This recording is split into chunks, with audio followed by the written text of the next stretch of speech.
بسم اللہ الرحمن الرحیم۔ السلام علیکہ یا صاحب العصر والزمان۔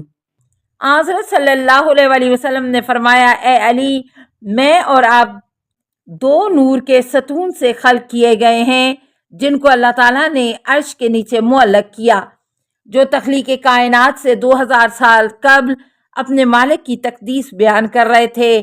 پھر اس نے ان دو میناروں سے دو آپس میں ملے ہوئے روشن اور سفید نطفے خلق کیے، جن کو اصلاب کریمہ سے ارحام مطہرہ و زکیہ میں نقل فرماتا رہا، یہاں تک کہ ان کے دو حصے کیے، ایک کو صلب عبداللہ میں اور دوسرے کو صلب ابو طالب میں قرار دیا۔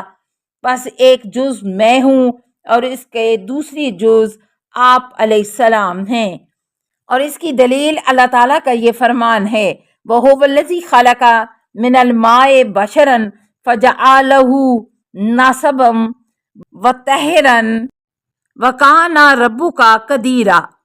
سورہ الفرقان آیت 54۔ اور وہی ہے جس نے پانی سے ایک بشر کو پیدا کیا، پھر اس کو نسب اور سسرال بنایا، اور آپ کا پروردگار بڑی طاقت والا ہے۔ یا علی، تو مجھ سے ہے اور میں تجھ سے ہوں، تیرا گوشت میرے گوشت کے ساتھ اور تیرا خون میرے خون کے ساتھ ملا ہوا ہے، اور میرے بعد تو اللہ اور اس کے مخلوق کے درمیان سبب ہے۔ جس نے تیری ولایت کا انکار کیا، اس نے اللہ تعالیٰ اور اپنے درمیان موجود سبب کو قطع کیا، اس نے اپنے آپ کو جہنم میں ڈال دیا۔ اے علی، اللہ کی معرفت میرے اور پھر تیرے ذریعے ہوئی۔ جس نے تیری ولایت کا انکار کیا، گویا اس نے اللہ کی ربوبیت کا انکار کیا۔ اے علی، میرے بعد زمین میں تو خدا کی بزرگ ترین نشانی ہے، اور بروز قیامت تو رکن اکبر ہے۔ جو شخص تیرے زیر سایہ رہا وہ کامیاب ہوا، کیونکہ خلائق کا محاسبہ تیرے توسط سے ہوگا، اور ان کا میزان صراط اور موقف تیرے میزان و صراط و موقف کے توسط سے ہوگا۔ بس جس نے تجھے اپنا وسیلہ قرار دیا وہ نجات پا گیا، اور جس نے تجھے چھوڑ دیا وہ تباہ و ہلاک ہو گیا۔ اے اللہ، تو گواہ رہنا، اے اللہ تو گواہ رہنا۔ پھر آپ منبر سے اترے اور تشریف لے گئے۔ بحار الانوار، جلد 22، صفحہ 147 سے 148، حدیث 141 عن کتاب سلیم بن قیس۔ کیا وجہ ہے کہ علی ہر حال میں مسجد میں داخل خارج ہو سکتا ہے؟ حضرت امام محمد باقر علیہ السلام سے روایت ہے کہ جب حضور اکرم صلی اللہ علیہ وسلم نے حضرت عباس سمیت تمام لوگوں کے دروازے جو مسجد میں کھلتے تھے بند کرنے کا حکم دیا، سوائے حضرت علی علیہ السلام کے دروازے کے، کہ وہ مسجد میں کھلا رہے، تو جناب عباس اور حضرت صلی اللہ علیہ وسلم کے خاندان کے دوسرے افراد نبی کریم صلی اللہ علیہ وسلم کی خدمت میں حاضر ہو کر عرض کرنے لگے، یا رسول اللہ، کیا وجہ ہے کہ علی کا دروازہ کھلا رہے اور وہ مسجد میں داخل اور خارج ہوں؟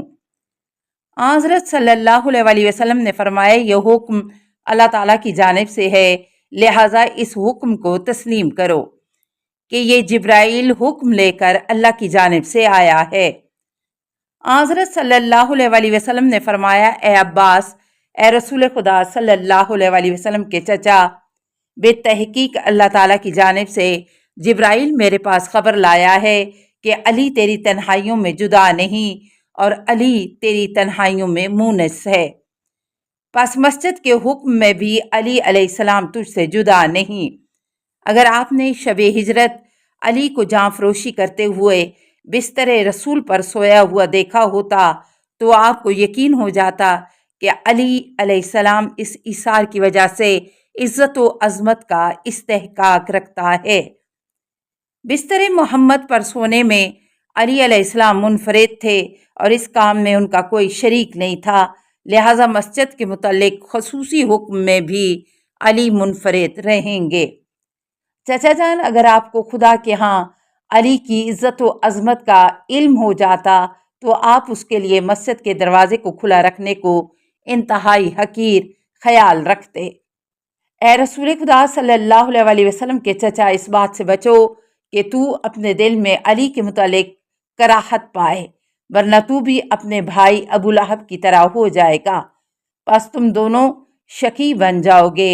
اے رسول اللہ کے چچا، اگر تمام اہل آسمان و زمین علی سے بغض رکھیں تو بغض علی کی وجہ سے اللہ تعالیٰ ان کو ہلاک کر دے گا، اور اگر تمام کفار مل کر علی سے محبت کریں تو محبت علی کی وجہ سے اللہ تبارک و تعالیٰ ان کو خلقت محمود کے ساتھ ثواب عطا کرے گا اور ان کو ایمان کی توفیق عطا کرے گا، پھر ان کو اپنی رحمت کے ساتھ جنت میں داخل کرے گا۔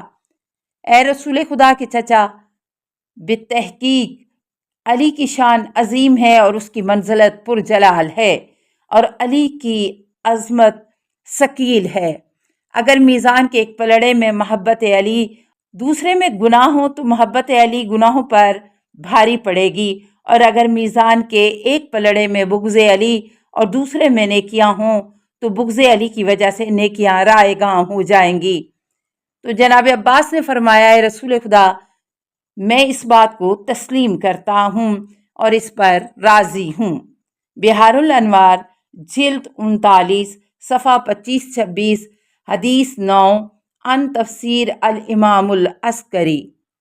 حضرت علی علیہ السلام نے پوچھا، کیا آپ کو میرے متعلق نسیاں کا خوف ہے؟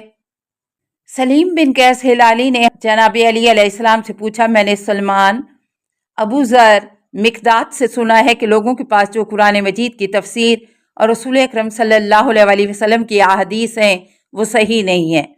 پھر جو کچھ ان سے سنا تھا اس کی تصدیق کے لیے میں نے آپ علیہ السلام سے سنا، اور میں دیکھتا ہوں کہ قرآن کے پاس قرآن مجید کی تفسیر اور احادیث پیغمبر میں سے بہت سی صحیح ہیں، لیکن آپ ان سے اس معاملے میں مخالفت کرتے ہیں اور آپ کا گمان ہے کہ یہ سب باطل ہے۔ کیا آپ سمجھتے ہیں کہ لوگ عمدن رسول خدا پر جھوٹ باندھتے ہیں اور قرآن کی تفسیر بالرائے کرتے ہیں؟ راوی کہتا ہے کہ حضرت علی علیہ السلام نے میری بات کو قبول کیا اور میری طرف دیکھ کر فرمایا، تو نے مجھ سے سوال کیا ہے، اب جواب کو سمجھ۔ یقیناً لوگوں کے پاس جو کچھ ہے اس میں حق اور باطل، سچ اور جھوٹ، ناسخ اور منسوخ، خاص اور عام، محکم اور متشابہ، حفظ اور وہم، سب کچھ ہے۔ اور جہاں تک جھوٹ کا تعلق ہے، رسول خدا صلی اللہ علیہ وسلم کی زندگی میں ہی لوگوں نے رسول خدا کی طرف جھوٹی نسبت دی، یہاں تک کہ رسول خدا نے اس کے متعلق خطبہ دیا اور فرمایا، اے لوگو، مجھ پر بہت زیادہ جھوٹ بولا جا رہا ہے، بس جس نے بھی عمدن مجھ پر جھوٹ بولا اس نے اپنا ٹھکانہ جہنم میں تیار کیا۔ پھر رسول خدا صلی اللہ علیہ وسلم پر اس کی وفات کے بعد بھی جھوٹ بولا گیا۔ میں تمہارے سامنے لوگوں کی 4 قسمیں بیان کرتا ہوں کہ جن کا 5واں نہیں ہے۔ پہلی قسم کے ایک مرد منافق ہے اور وہ اپنی زبان سے اسلام و ایمان کا اظہار کرتا ہے، لیکن وہ رسول خدا پر جھوٹ باندھنے میں نہ شرم محسوس کرتا ہے اور نہ دل میں درد محسوس کرتا ہے۔ اگر مسلمانوں کو اس کی منافقت اور جھوٹ کا علم ہو جائے تو وہ اس کی کوئی بات قبول نہ کریں گے اور نہ اس کی تصدیق کریں گے، لیکن وہ سمجھتے ہیں کہ یہ صحابی رسول ہے، کہ اس نے رسول خدا کو دیکھا اور اس کی کلام کو سنا اور حضرت سے احادیث کو حاصل کیا، لیکن وہ اس کے حال سے واقف نہیں ہے۔ حالانکہ اللہ تعالیٰ نے منافقین کے متعلق ایسی خبر بیان کی ہے جو کسی نے بیان نہیں کی، اور ان کی ایسی صفات بیان کی ہیں جو کسی کی بیان نہیں کی۔ ارشاد باری تعالیٰ ہے، وَإِذَا رَأَيْتَهُمْ تُعْجِبُكَ أَجْسَامُهُمْ وَإِن يَقُولُوا تَسْمَعْ لِقَوْلِهِمْ المنافقون آیت 4۔ اور جب آپ انہیں دیکھ لیں تو ان کے جسم آپ کو بھلے معلوم ہوں گے، اور جب وہ بولیں تو آپ ان کی باتیں توجہ سے سنتے ہیں۔ اور وہ رسول خدا صلی اللہ علیہ وسلم کے بعد بھی باقی رہے اور قریب ہوئے۔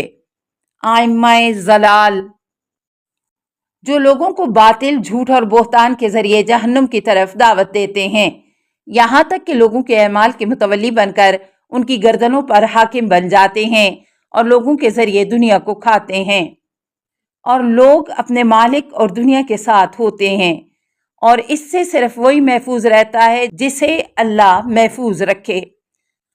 اور دوسری قسم وہ شخص ہے کہ جس نے رسول خدا صلی اللہ علیہ وسلم سے کسی چیز کو سنا اور رسول خدا صلی اللہ علیہ وسلم کے سامنے ہی بھول گیا، اور اس چیز میں اس نے وہم کیا۔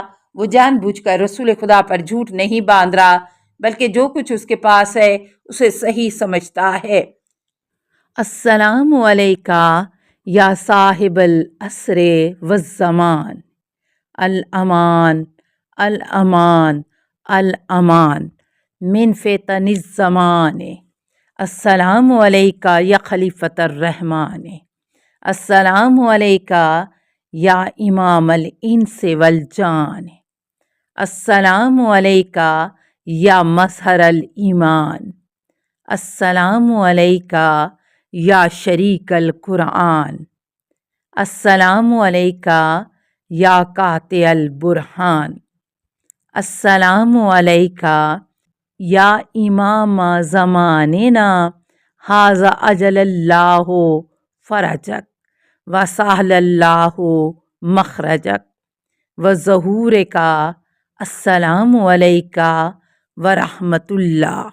اللہم صلی علی محمد و آل محمد۔